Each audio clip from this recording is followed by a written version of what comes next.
Après avoir longtemps souffert, il arrive parfois qu'on a un peu de répit, dont les choses semblent aller mieux et on se réjouit de cela. Puis, c'est une réjouissance de courte durée et par la suite, on tombe encore dans les travers, on tombe encore dans la difficulté, on a encore des problèmes et là, on s'écrie encore à nouveau, euh, pourquoi pourquoi c'est au moment où je vis ma meilleure vie que cette chose arrive encore? Pourquoi ce problème ne veut pas me lâcher? Pourquoi c'est à cet instant-là même que cette situation m'arrive? Alors, si toi tu te poses aussi ce genre de questions, parfois, ce que tu dois comprendre, c'est qu'il y a deux cas dans ce genre de situation. Donc, le premier cas, c'est que au moment où tu vis cette vie agréable, ce semblant de vie agréable, c'est que l'ennemi t'a trompé. L'ennemi t'a trompé parce qu'il connaît que par rapport à ce que tu as subi, par rapport aux choses qu'il t'a laissé subir, il y avait une grande destinée derrière ta personne. Il y a une grande destinée en fait pour toi. Et sachant que cette destinée est proche d'arriver dans ta vie, tu es bientôt bénéficiaire de cette destinée.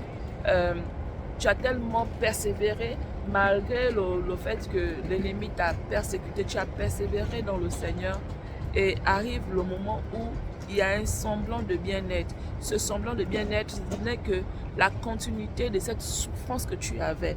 Parce que le diable, sachant que tu as une grande destinée et que tu vas bientôt bénéficier de ce que le Seigneur a prévu pour toi, il va vouloir t'induire en erreur en te faisant miroiter un semblant de bien-être.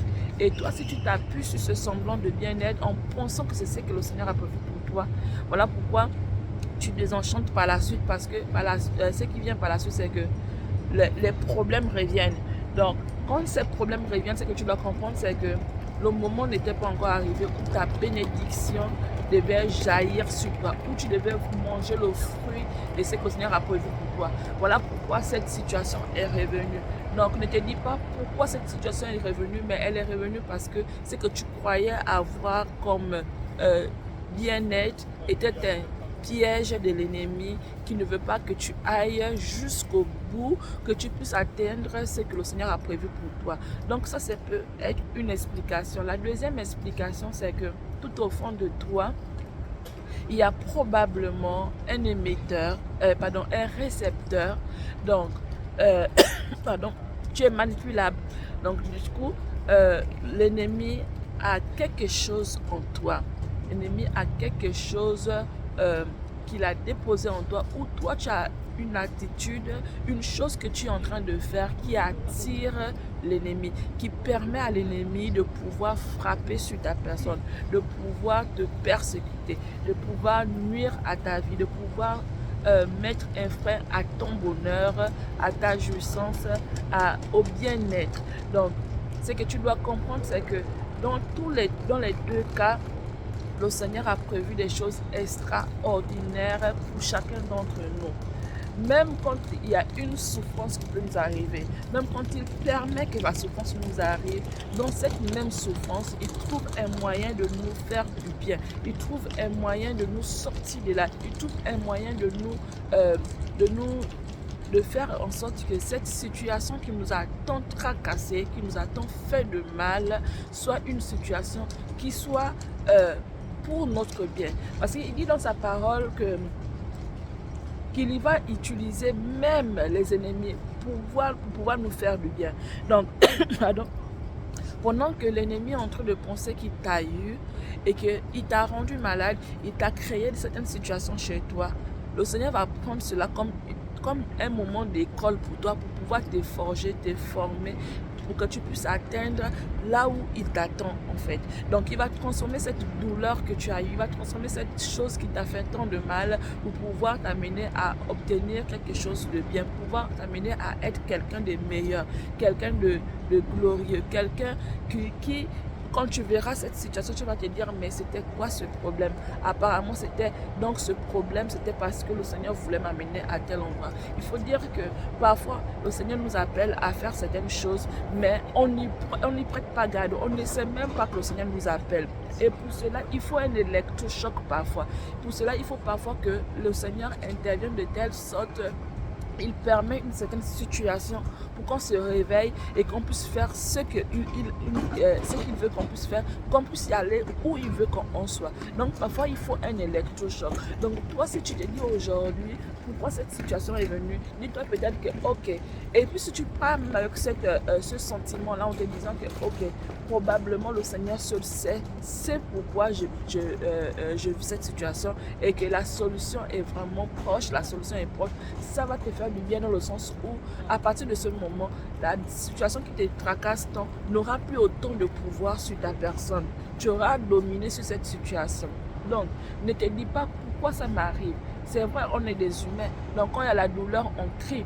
Oui, crie, mais comprends que peut-être qu'il y a mieux devant. Et le peut-être qu'il y a mieux devant, ça va t'amener à pouvoir sortir de cette situation très rapidement et de vivre la chose que le Seigneur a prévue pour toi. Donc, c'était ma petite contribution. Je suis là, j'attendais l'ouverture des magasins. Donc, il a ouvert, ça fait 10 minutes. Maintenant, je vais partir au magasin en question, essayer de voir certaines choses et puis par la suite, aller récupérer les enfants. Donc, c'était mon petit partage pour toi en ce jour. C'était ma petite motivation pour toi en ce jour. Si tu traverses certaines situations, si tu te dis, mais pourquoi, comprends que le Seigneur est celui-là qui va toujours transformer le mal en bien. Toutes les choses que tu vis en ce moment qui te tracassent, dis-toi que le Seigneur va les transformer en bien. Dis-toi que ce qui arrive, c'est peut-être un électrochoc pour toi, pour te réveiller de ton sommeil, de te réveiller de là où tu te trouves, de t'amener à sursauter et à faire ce qu'il faut pour atteindre ce qu'il faut. Donc, les situations difficiles qui nous arrivent, que l'on les prenne dans le sens où il faut que je me réveille, pouvoir posséder ce que le Seigneur veut que je puisse avoir. Et que si ce problème arrive, il y a une solution. Alors la solution, c'est laquelle? Tu dois la rechercher parce qu'il y a toujours une solution. Il n'y a pas de problème sans solution. Et cette solution est à ta disposition si tu lèves les yeux vers le Seigneur pour pouvoir dire, ok, je vais marcher dans ma bénédiction, je vais attraper ma bénédiction, je vais vivre ma bénédiction. Donc c'était mon encouragement pour toi aujourd'hui. Alors je te souhaite une très bonne journée. Si tu aimes ce genre de contenu, partage, commente, like, partage avec quelqu'un qui passe par une situation compliquée. Sur cette chaîne, nous donnons des conseils et des astuces pour pouvoir vivre le bonheur, même dans un ménage à complications, parce que même dans un ménage, là, il y a les difficultés. D'ailleurs, il y a toujours des difficultés, mais toute difficulté a une solution. Toute difficulté n'est peut-être pas bonne, mais il y a toujours une solution. Et la solution, on l'a si on désire vraiment l'avoir. On a le droit de pouvoir changer le cours des choses parce qu'on a le Seigneur avec nous, celui-là qui connaît tout et qui sait tout, qui a la possibilité de tout faire. Donc, si on désire changer le cours de certaines situations, eh bien, il suffit de s'accrocher à celui-là qui détient toutes choses dans ses mains et la chose va s'améliorer. Donc, c'est à toi de changer ce que tu veux pouvoir. C'est à toi de dire, ok, assez. Quand tu dis, ok, assez, eh bien, tu as la force et le courage et tout ce qui va avec pour pouvoir mettre un terme à cette situation. Alors, à la prochaine vidéo.